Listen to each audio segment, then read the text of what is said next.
Today we've assembled a very impressive group of leaders from the private sector and are putting them to work here today to work on some of the country's biggest challenges that will make a very meaningful difference to a lot of its citizens. This is Technology Week here at the White House, and we are proud to be kicking it off with your engagement and assistance as we work to modernize the government's technology infrastructure. We created the White House Office of American Innovation in an effort to bring business sensibility to a government that for too long has relied on past practices as automatic justification for their continuation. Before I came to Washington, many warned me that the bureaucracy would resist any change that we tried to implement. So far, I have found exactly the opposite. To date, we've been working with hundreds of talented civil servants, men and women who want to serve their country and see their government do better. We have challenged ourselves to pursue change that will provide utility to Americans far beyond our tenure here. Together, we have set ambitious goals and empowered interagency teams to tackle our objectives. It's working, and it's very exciting. We began by analyzing and auditing our current infrastructure. It turns out that federal agencies collectively operate 6,100 data centers, the vast majority of which can be consolidated and migrated to the cloud, something a lot of you know a lot about. Many of our federal systems are decades old, with our 10 oldest being between 39 and 56 years old.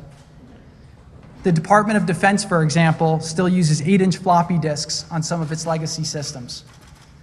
The 1980 Paperwork Reduction Act, designed to make government more efficient, but also established before the government used computers, still has domain over every form published online.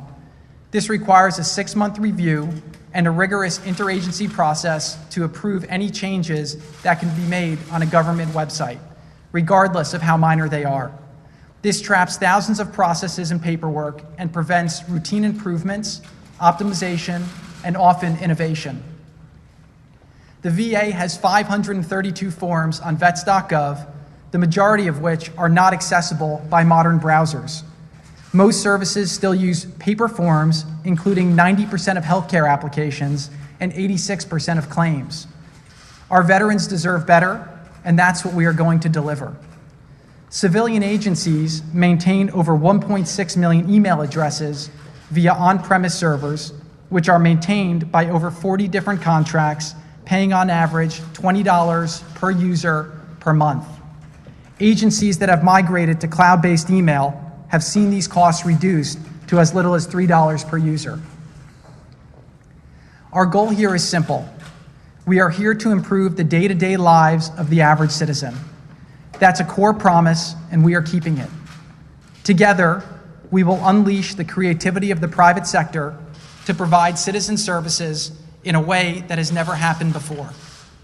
We will foster a new set of startups focused on GovTech and be the global leader in the field, making government more transparent and responsive to citizens' needs. We are encouraged by the enthusiasm and collective desire to succeed, and we have already begun to see many improvements. 2 weeks ago, Secretary Shulkin announced a plan to unify the electronic medical record systems of the VA and the DoD. As the two systems encompass essentially the same set of users, this merger would seem obvious. However, this has been a major issue for veterans, and despite 16 years of failed efforts, the Trump administration got it done in less than 5 months. Additionally, the VA has already been able to reduce the average wait time for claim establishment from 25 days to 8. Secretary Shulkin has done an outstanding job and has many more great announcements that will be coming soon, including a very big one this coming Friday. OMB has eliminated more than 30 outdated and unnecessary technology policies, comprising of more than 850 discrete requirements of federal agencies. This effort alone will reduce compliance costs by tens of thousands of work hours per year.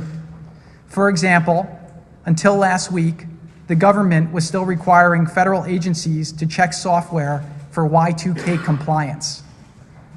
We have also worked with bipartisan leaders of the House to unanimously pass the Modernizing Government Technology Act and are actively working with the Senate to send it to the President's desk for signing into law.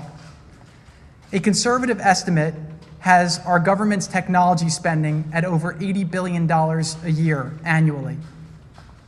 Over 2/3 of these costs are spent maintaining legacy systems. This structure is unsustainable. Ultimately, these problems are more than simply technical. They are about veterans in need of care, students fulfilling their potential, and Americans pursuing their dreams. By modernizing these systems, we will meaningfully improve the lives of tens of millions of Americans.